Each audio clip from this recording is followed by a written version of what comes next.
Bismillahirrahmanirrahim. 102,3 Rasa FM Keep Bandung Beautiful. Assalamualaikum warahmatullahi wabarakatuh. Gimana kabarnya pendengar Rasa sekalian? Alhamdulillah pagi ini kita kembali bergabung di acara Embun Pagi dan sudah hadir di studio Ustaz Idham Kamaludin. Assalamualaikum Ustaz. Waalaikumsalam warahmatullahi wabarakatuh. Motong kambingnya kapan Ustaz? Motong kurbannya? Sudah tuntas hari Jumat langsung Hari Jumat kemarin langsung di itu Ustaz ya? Iya. Padahal umumnya pada dipindahin ke Sabtu itu karena ya, waktunya kebanyakan pendek. memang ada yang hari Sabtu, tapi ada juga yang hari Jumat. Oh iya. Iya. Dan ada banyak yang dipotong kurbannya Ustaz. Alhamdulillah untuk saya sendiri yang secara pribadi memang setiap tahun seringkali diminta bantuan untuk melaksanakan penyembelihan. Kemarin alhamdulillah ada 7 sapi dan 3 ekor domba. Lumayan, Ustaz 7 sapi.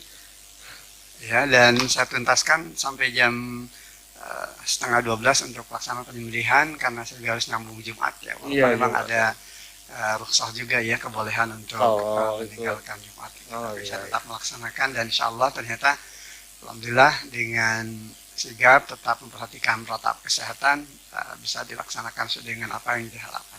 Alhamdulillah lancar. Kemarin juga keluarga baru kemarin sih hari Sabtu kemarin baru itu. Cuman ya memang alhamdulillah lah. Alhamdulillah lancar semuanya dan nggak ada yang itu walaupun kemarin sempat ada kabar yang jagal yang meninggal saat hendak memotong kurbannya itu juga. Oh iya, ada kabar itu ya. Monggo Ustaz. Itu berjalan atas kehendak Allah. Insya Allah kesempatan pagi hari ini kita akan membahas tema terkait dengan bagaimana memaknai ujian dan cobaan di dalam kehidupan. Bismillahirrahmanirrahim. Assalamualaikum warahmatullahi wabarakatuh. Alhamdulillahilladzi arsala rasulahu bil huda wa dinil haqq liyudhhirahu 'ala dini kullih wa kafa billahi syahida. Asyhadu an la ilaha illallah wahdahu la syarikalah wa asyhadu anna Muhammadan abduhu wa rasuluhu la nabiyya ba'dah. Terima kasih, alhamdulillah senantiasa kita panjatkan puji dan syukur kita kepada Allah Subhanahu wa taala di kesempatan pagi hari ini, hari Ahad, tanggal 2 Agustus ya, 2020 bertepatan dengan tanggal 12 Zulhijjah 1441 Hijriah. Ini masih di hari-hari tasyrik ya Mas Wahyu. Jadi masih kita boleh dan diperbolehkan untuk melaksanakan penyembelihan hewan kurban bahkan sampai hari esok ya, hari Senin sampai pungkas jelang habis asar. Dan tentu saja bagi mereka yang bersanggupan, berkemampuan senantiasa dianjurkan sebagai bagian dari sunnah muakkadah untuk melaksanakan ibadah kurban. Sebab ada semacam peringatan dari Rasulullah SAW, barang siapa yang berkemampuan, kesanggupan untuk berkurban, yang secara material tentu saja memungkinkan bagi dia untuk berkurban, namun kemudian dia tidak berkurban, maka kata Rasulullah, jangan dekat-dekat dengan tempat sholatku. Lalu kalau kita perhatikan tempat sholat itu tentu saja meliputi seluruh penjuru langit dan bumi ya, di bumi kecuali tentunya 2 tempat yang tidak boleh, jamban, WC atau kuburan. Nah, maksudnya terkait dengan bagaimana kita maknai ujian dan cobaan, tentu saja masih terkait dengan bulan Zulhijjah ini kita bisa mengkaji ulang dan terutama tentu saja mentadaburi bagaimana ujian dan cobaan itu sendiri tentu saja menjadi bagian tak terpisahkan dalam kehidupan. Bagaimana Nabiullah Ibrahim alaihissalam dan keluarganya, ini yang tentu saja ini menjadi uswah bagi kita. Bukan hanya Ibrahim yang saleh gitu kan, bukan hanya Ibrahim yang kemudian diabadikan oleh Allah di dalam Al-Quran sebagai pribadi yang tangguh, pribadi yang unggul, tapi juga tentu istri dan anak. Yang kita tahu bahwa keluarga itu sesungguhnya merupakan miniatur dari kehidupan peradaban yang nanti akan menjadi bagian dari sebuah masyarakat bahkan bangsa. Dan kalau kita berpijak kepada kehidupan Nabiullah Ibrahim alaihissalam memang syarat dengan ujian dan cobaan. Dan kalau kita bicara tentang ujian dan cobaan tentu di dalamnya ada perjuangan, ada pengorbanan. Mereka yang hidup dan mereka yang meyakini dalam proses menjalani hidup tentu saja harus menyadari hidup itu penuh dengan perjuangan dan pengorbanan. Mereka yang tidak mau berjuang, apalagi tidak mau berkorban, hakikatnya mereka sudah mati. Ya kan? Dan tentu saja dia tidak akan berguna di dalam kehidupan, dan tentu saja ini menjadi kilas balik hidup bagi kita bahwa perjuangan dan pengorbanan adalah bagian tak terpisahkan dari sebuah sarana terindah di sisi Allah Subhanahu wa taala untuk menempatkan manusia sebagai pribadi-pribadi yang unggul, pribadi yang teruji. Nah, sebelum kita kupas itu, mari kita buka surah Al-Ankabut ya, di surah yang ke-29 pada ayat yang pertama hingga ayat yang ketiga. A'udzubillahi minasyaitonirrajim. Alif lam mim. Ahasiban nasu ayyutraku ayyaqulu amanna wa hum la yuftanun. Apakah manusia mengira bahwa mereka akan dibiarkan hanya dengan mengatakan kami telah beriman dan mereka tidak diuji? Walaqad fatannal ladzina min qablihim fala ya'lamannallahu alladzina shadaqu wa la ya'lamannal kadzibin. Dan sungguh kami telah menguji orang-orang sebelum mereka, maka Allah pasti mengetahui orang-orang yang benar dan pasti mengetahui orang-orang yang dusta. Melewati ayat ini kita senantiasa dibimbing, senantiasa diarahkan oleh Allah SWT untuk memahami esensi hidup dan kehidupan yang sesungguhnya. Terkait dengan ujian dan cobaan, ini berbanding lurus dengan keimanan. Artinya mereka-mereka yang sudah menyatakan diberi iman kepada Allah, maka tentu harus siap melewati bentangan masa di kehidupan ini dengan ujian dan cobaan. Karena ini adalah bagian dari proses hidup dan kehidupan. Mereka-mereka yang menyatakan beriman namun kemudian tidak diuji dan tidak ingin mendapatkan ujian, maka tentu mereka tidak akan mendapatkan apa yang menjadi bagian dari kemuliaan insya Allah Subhanahu wa taala. Sebagaimanapun tentu ujian ini adalah bagian dari sunnatullah, ketetapan insya Allah Subhanahu wa taala untuk menguji sampai jauh mana keimanan di dalam kehidupan. Sekali lagi kembali kepada momentum bulan Zulhijjah, maka kita selalu diingatkan kembali bagaimana jejak rekam sejarah dari napak tilas hidup kehidupan Nabiullah Ibrahim alaihissalam dikenang, diingat, bahkan dijadikan rujukan di dalam menjalani hidup dan kehidupan, karena di dalamnya memang syarat dengan ujian dan cobaan, dan di balik ujian dan cobaan tersebut ternyata bentangan hidup yang dilewati Nabiullah Ibrahim dan keluarganya memang syarat dan demikian banyak makna dalam kaitan bagaimana berjuang dan berkorban. Nah, pendengar AC, kalau kita kembali kepada ayat di surah Al-Ankabut, ya, di ayat yang kedua dan ayat ketiga, tentu makin jelas kepada kita. Hasiban nasu ayyutraku ayyaqulu amanna wa hum la yuftanun. Apakah manusia mengira bahwa mereka akan dibiarkan hanya dengan mengatakan kami telah beriman dan mereka tidak diuji? Jadi intinya Allah SWT tidak akan begitu saja menerima keimanan seseorang sebelum dia mendapatkan ujian. Karena ini adalah bagian dari apa yang juga pernah terjadi pada umat-umat terdahulu. Para nabi dan rasul, mereka-mereka yang menyatakan keimanannya dan kemudian untuk menguji sampai sejauh mana mereka konsisten dan konsekuen dengan keimanan, maka mereka akan diuji. Ini juga tentu untuk lebih memperlihatkan kembali terkait dengan benar atau tidaknya keimanan yang mereka nyatakan. Allah Maha tahu atas segala hal. Walaqad fatannal ladzina min qablihim fala ya'lamannallahu alladzina shadaqu wa la ya'lamannal kadzibin. Dan sungguh kami telah menguji orang-orang sebelum mereka. Artinya bentangan masa di dalam kehidupan ini juga akan senantiasa dipenuhi dengan ujian demi ujian, cobaan demi cobaan. Dan kadangkala memang disinilah persoalan bagi kita, Mas Wahyu. Orang kadangkala kalau mendapatkan ujian dan cobaan, selalu yang terfikirkan di dalam logikanya, dalam benaknya itu ya sesuatu yang kesulitan, tidak menyenangkan, gitu kan.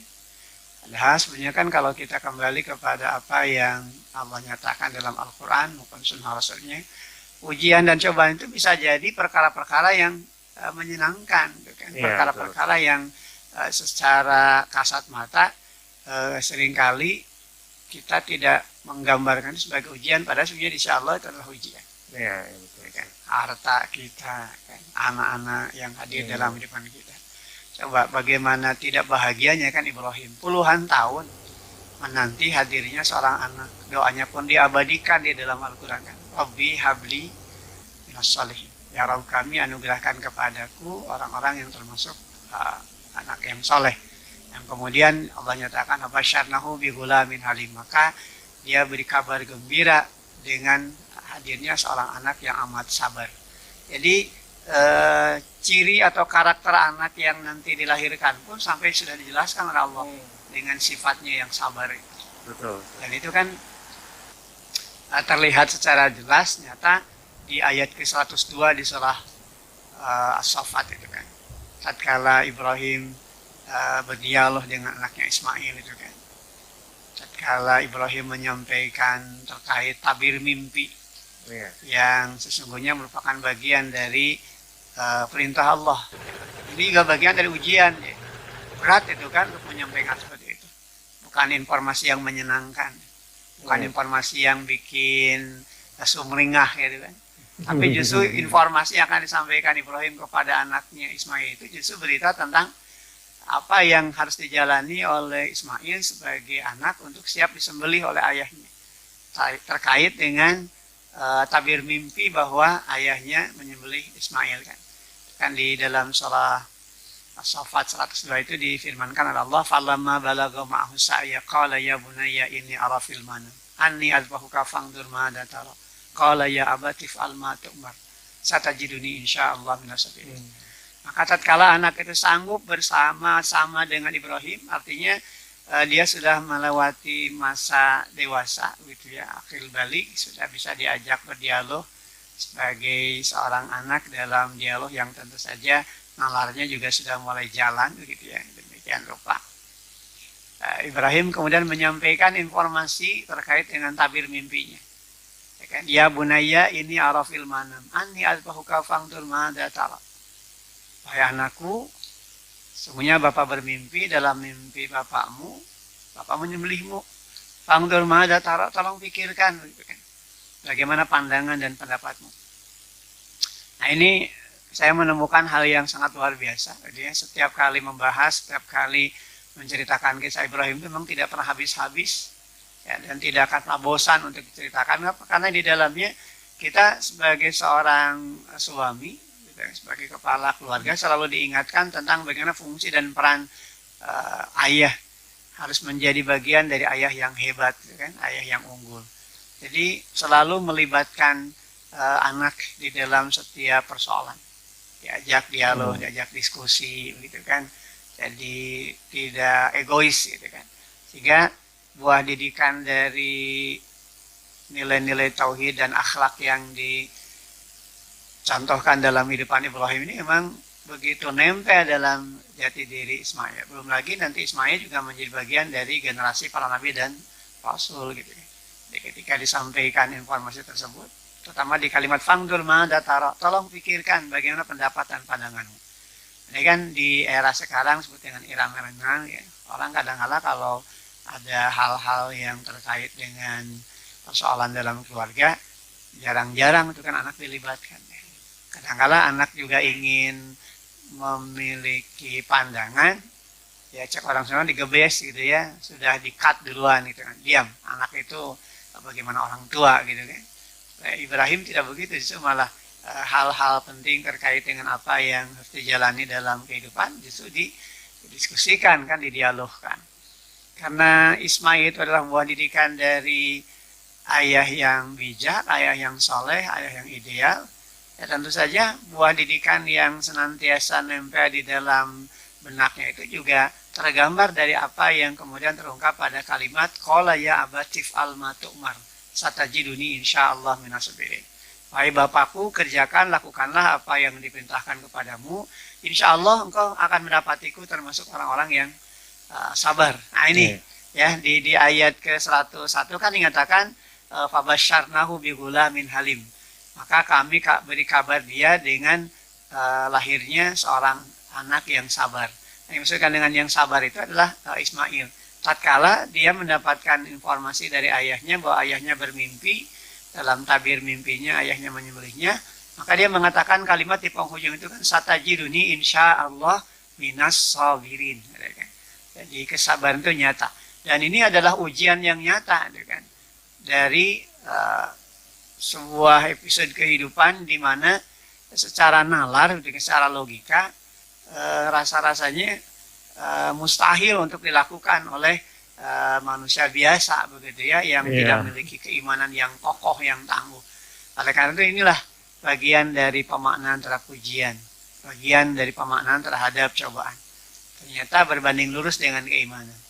Jadi kalau orang yang beriman itu pasti dia akan berhadapan dengan ujian dan cobaan.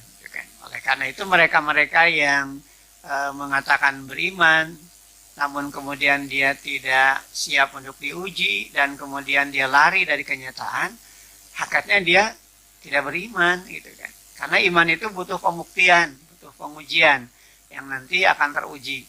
Sehingga betul-betul apa yang dia ucapkan itu bukan lip service, gitu ya, bukan pemoles bibir, begitu, hanya sekadar mengatakan agar terlihat bahwa dia adalah orang yang beriman. Tapi pada saat ketika dia diuji, pada saat dia mendapatkan cobaan, justru malah tidak kuat, malah kemudian justru berputus asa, malah kemudian istilah orang Sunda murang-maring, gitu ya, menyalahkan orang lain. Bahkan tidak jarang mereka menyalahkan Allah. Allah tidak adil, gitu kan. Allah terus memberikan kepadanya ujian dan ujian. Padahal kalau kita sadari, justru di balik ujian-ujian itu, pasca ujian itu selalu hadir kemuliaan. Nah, kita bisa melihat kan dalam episode perjalanan kehidupan Ibrahim. Jadi puncaknya ujian, di antara ujian-ujian yang ada, di antara cobaan-cobaan yang ada itu, sampai ketika dia wafat, dan sampai hari ini, bayangkan itu ribuan tahun misalnya. Tapi ternyata namanya tetap dikenang, diingat, bahkan jadi rujukan dalam hal ibadah. Kenapa sekarang kita melaksanakan ibadah kurban? Dan sampai kemudian tanggal 13 Zulhijjah. Ini kan rentetannya, kaitannya juga dengan peristiwa yang terjadi pada saat itu, sampai pada tanggal 13 ujian-ujian itu terus datang kepada Ibrahim. Sampai kemudian kita tetap dengan keyakinannya melaksanakan penyembelihan dari apa yang diperintahkan Allah, yang namun kemudian diganti oleh Allah SWT dengan sembelihan yang besar, dengan seekor kibas yang besar. Buah dari apa? Buah dari ujian dan cobaan yang lulus dia jalan. Jadi ya dalam kehidupan juga begitu kan. Kalau seorang anak itu ingin menuntaskan pendidikannya, ingin masuk pada level berikutnya, ya pasti harus ujian. Seorang anak SD kelas 6, ketika dia akan melewati pendidikan kelas menengah, pasti akan melewati ujian. Dan anak harus siap itu. Dan orang tua juga tentu saja juga harus menyadari akan hal itu, malah memberikan dorongan.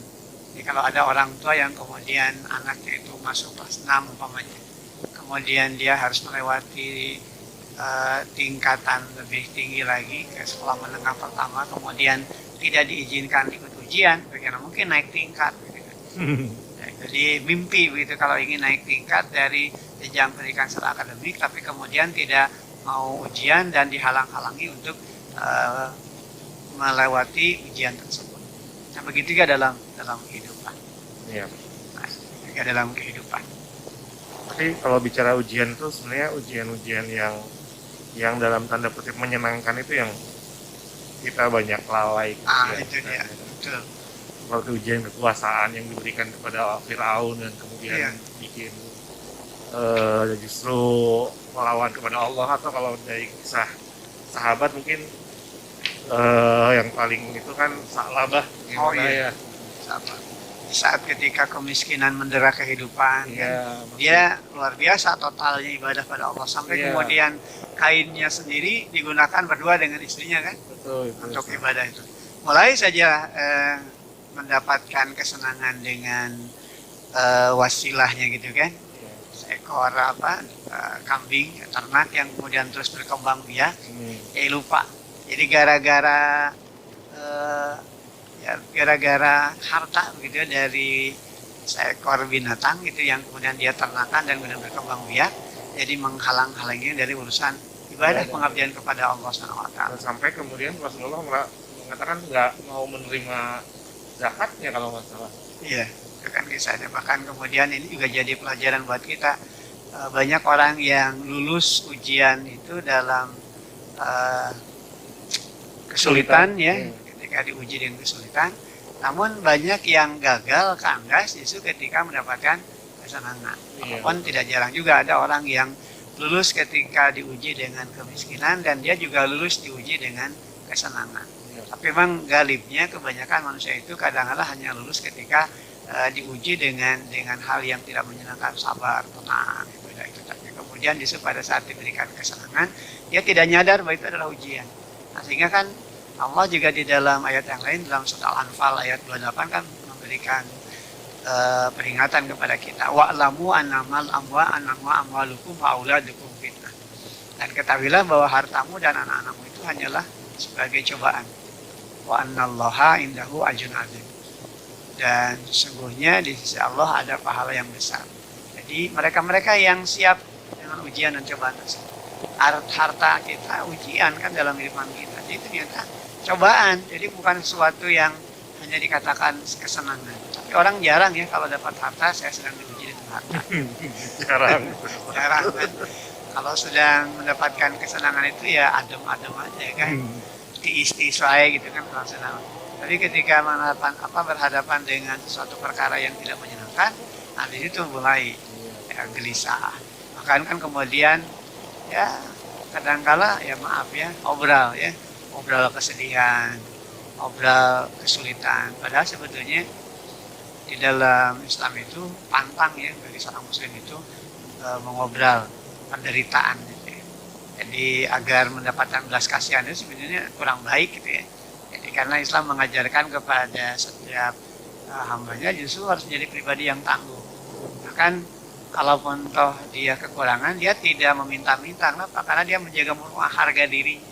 Sehingga di dalam Quran kan dinyatakan kan seperti itu.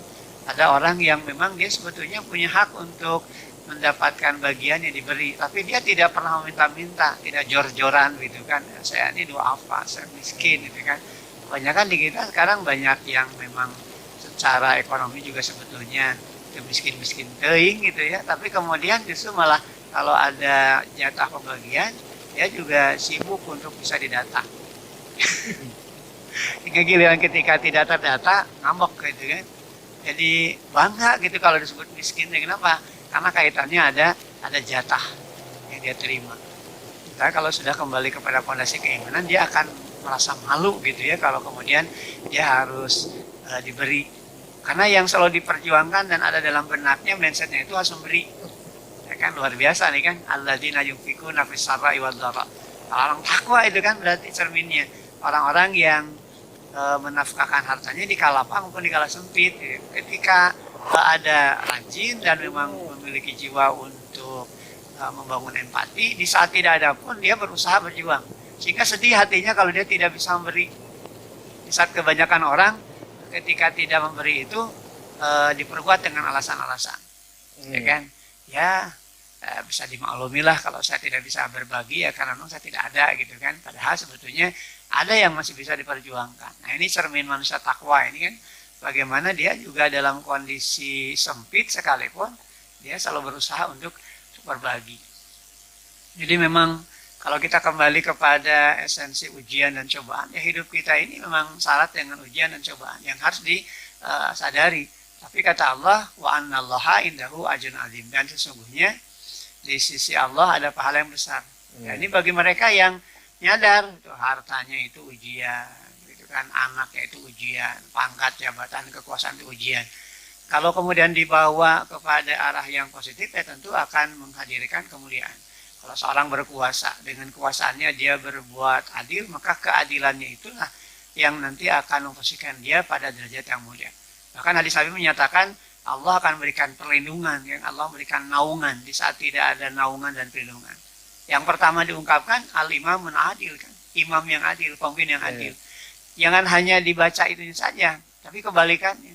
Bagaimana jadinya kalau seorang pemimpin, seorang imam itu, seorang amir itu zalim? Pasti tentu dia tidak akan dapat bagian untuk mendapatkan naungan Allah. Karena yang dapat naungan Allah, yang layak mendapat naungan adalah mereka-mereka yang senantiasa adil gitu kan dalam segala hal. Nah, imam atau pemimpin itu kan juga dari mulai level paling bawah ya kan.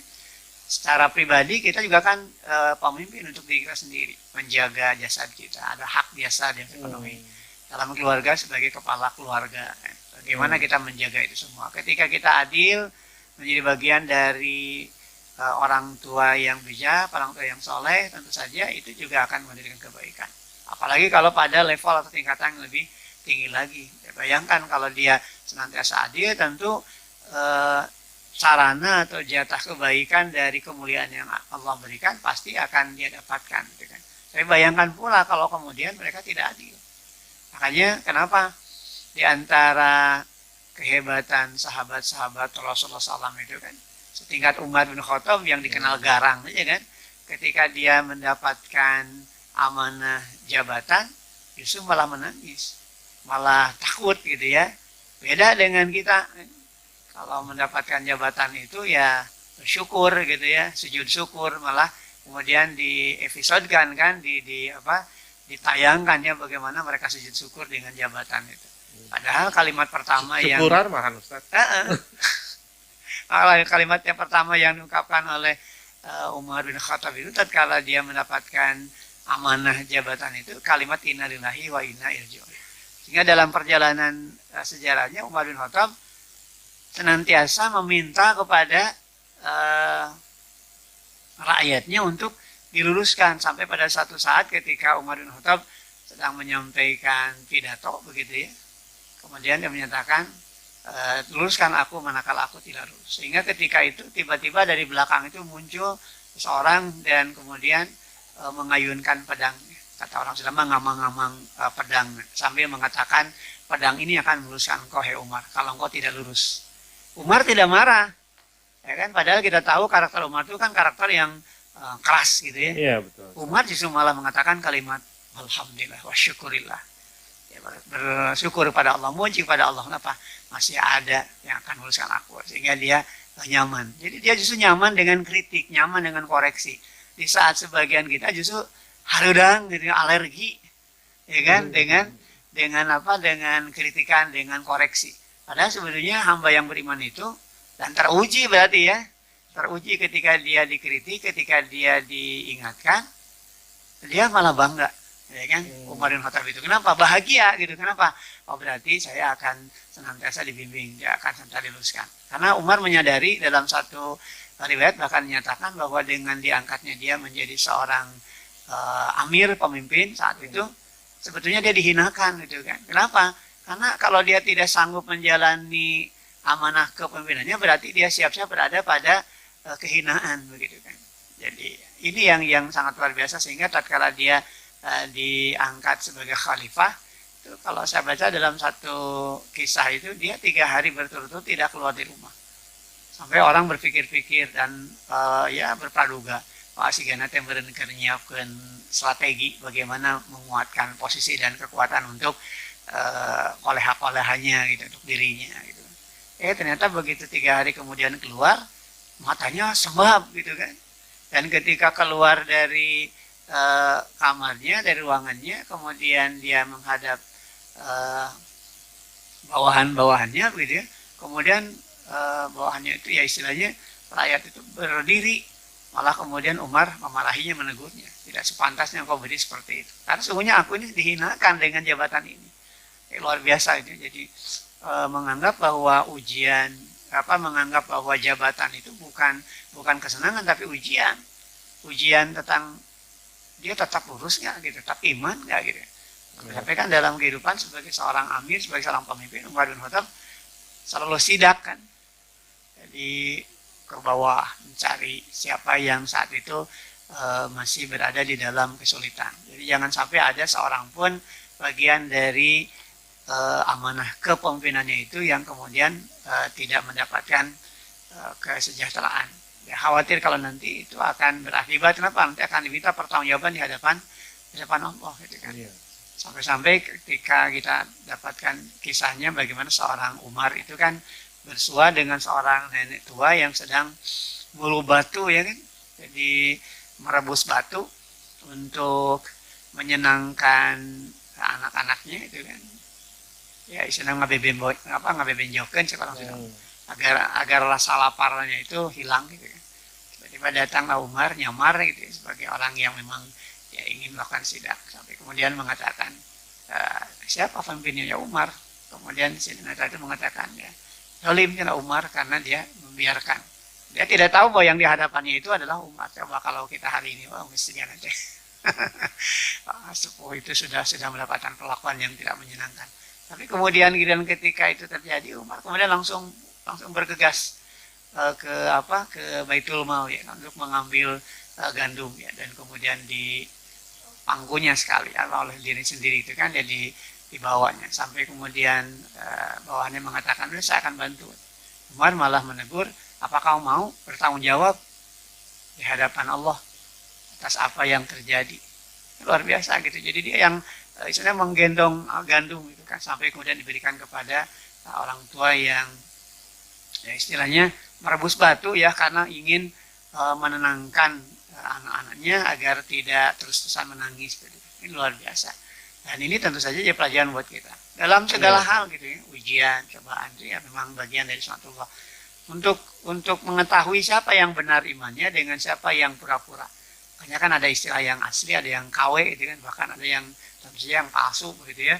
Nah, ini kan akan teruji, keimanan juga sama gitu kan. Keimanan juga sama. Oleh karena itu ujian dan cobaan itu berbanding lurus dengan keimanan. Dan di balik itu pasti ada perjuangan, ada pengorbanan. Jadi memang kita tidak akan lepas dari itu. Ujian, cobaan, kemudian keimanan. Yang tentu di balik itu semua ada perjuangan, ada pengorbanan. Iya, Ustaz.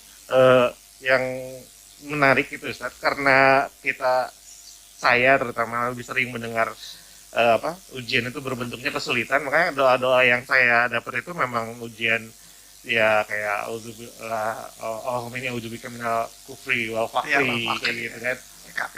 Terus kalau enggak yang doa supaya dia dijauhkan dari orang yang itu, pokoknya doa-doanya yang kayak gitu enggak belum pernah saya mendapatkan pelajaran bahwa supaya saya jangan jadi orang yang kalau kaya nggak sombong misalnya, kalau jadi pemimpin nggak jadi seorang yang pemimpin yang zolim. Belum pernah dapat doa-doa yang kayak gitu itu tuh. Apa nggak ada gitu, Ustaz? Ini ada sebenarnya kan, kalau kita baca kan di dalam keterangan hadis Nabi kan ada doa Allahumma inna nas'aluka ilman nafi'a wa rizqan thayyiba, gitu kan. Ini kan di situ kan bukan kalimatnya bukan wa rizqan katsira ya, bukan rezeki yang banyak, tapi yang baik gitu ya.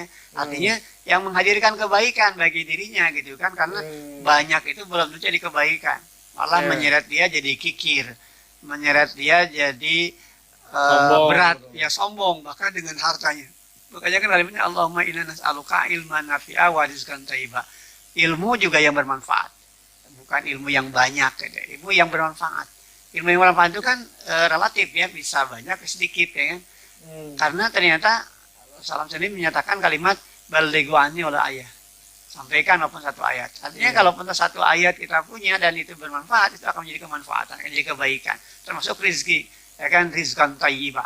Jadi bukan rezeki yang banyak, karena banyak orang yang berharta ya kan, hakikatnya adalah titipan dari Allah, jadi berat gitu kan. Coba aja bayangkan kalau seorang itu kan dia membeli katakanlah emas begitu ya, harganya hanya 1 gram atau 2 gram, itu kan tatkala sebelum dipakai dalam kandungan harus dikeluarkan zakatnya. Kalau sedikit kadang-kadang berpikirnya masa iya sih sedikit sudah dikeluarkan, malu, disimpan aja dulu. Biasanya kalau sudah disimpan, dikumpulkan, makin banyak, bukan makin berehan, bukan makin kuat untuk berinfak, malah jadi lebar gitu kan. Makin banyak kan orang yang makin lebar. Makanya kenapa kalau yang dipakai itu kan dikeluarkan saat ketika dia akan memakainya, walaupun hanya 1 gram saja gitu kan. Tapi kalau untuk urusan yang rikas yang disimpan gitu kan, nanti menunggu nisab dan haul. Nah, ini kan pelajaran buat kita, bagaimana ternyata urusan yang sedikit tapi karena dipakai dan nanti akan terlihat, itu segera dikeluarkan zakatnya. Agar apa? Agar tidak menimbulkan kesombongan. Sebab kalau yang namanya materi atau kebendaan itu bisa jadi kebanggaan kan, disebutnya juga dengan kalimat dalam Quran itu kan zinatul hayati dunia, perhiasan dalam kehidupan dunia. Orang pakai emas untuk apa coba? Untuk aksesoris. Kalau aksesoris berarti ingin dilihat. Kalau sudah dilihat ingin apa? Dipuji kan maksudnya. Orang nggak merasa tertarik kan, nggak mungkin orang pakai emas disembunyikan kan, nggak mungkin ya kan, jarang gitu ya. Orang pakai emas jadi selalu diperlihatkan, itu apa? Untuk aksesorisnya, jadi kebanggaan. Atau mungkin dalam bentuk barang-barang yang lain. Dia merasa bangga kalau apa yang dikenakannya itu mendapatkan pujian, wah bagus ternyata barang gitu kan. Ya, akhirnya kan dia berceloteh gitu kan, tanpa sadar ya dah harganya juga mahal kan gitu kan. Dengan kalimat harganya mahal itu kan timbul apa ujub. Ya, sombong dalam dirinya. Jadi kepikiran tuh Ustaz, kalau pakai emas kan ada zakatnya tuh Ustaz ya. Nah, kalau pakai itu tas-tas branded itu kira-kira bisa disuruh pakai zakat juga nggak? Ya, itu kaitannya dengan infak kan, dan infak yang harus dikeluarkan, dan itu kan tentu tidak terbatas, dan ini yang harus senantiasa kita lakukan agar tadi menghindarkan sifat ujub tadi ya, kemudian juga jangan sampai merasa bahwa seakan-akan apa yang dia belanjakan itu miliknya.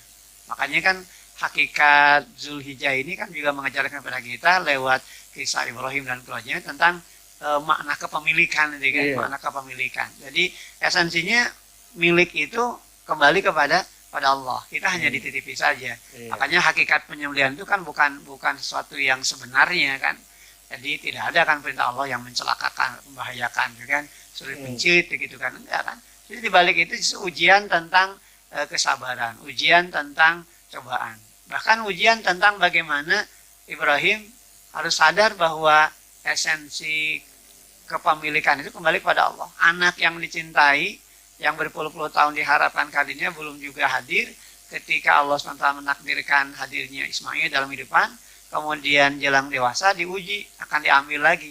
Apakah merasa tetap memiliki atau dia sadar bahwa itu adalah amanah atau titipan.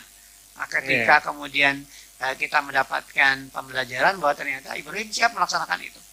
Dan disampaikan kepada anaknya Ismail. Karena memang dua-duanya memang hebat gitu ya. Kualitas imannya kan. Jadi kualitas imannya hebat. Samina wa ta'ana, kami dengar, kami taat ya kan.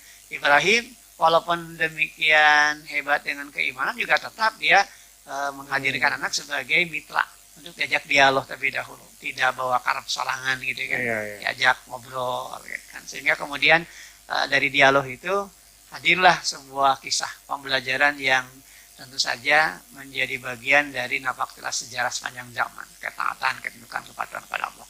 Nah, mudah-mudahan lewat ini semua juga tentu kita makin menyadari bahwa bentangan ujian dan cobaan dalam kehidupan itu memang bagian dari sunatullah, ketetapan Allah Subhanahu wa taala. Hanya mereka-mereka yang teruji, tentu mereka yang kualitasnya berbeda dengan mereka yang tidak teruji. Dan Allah Maha mengetahui siapa yang benar, siapa yang dusta.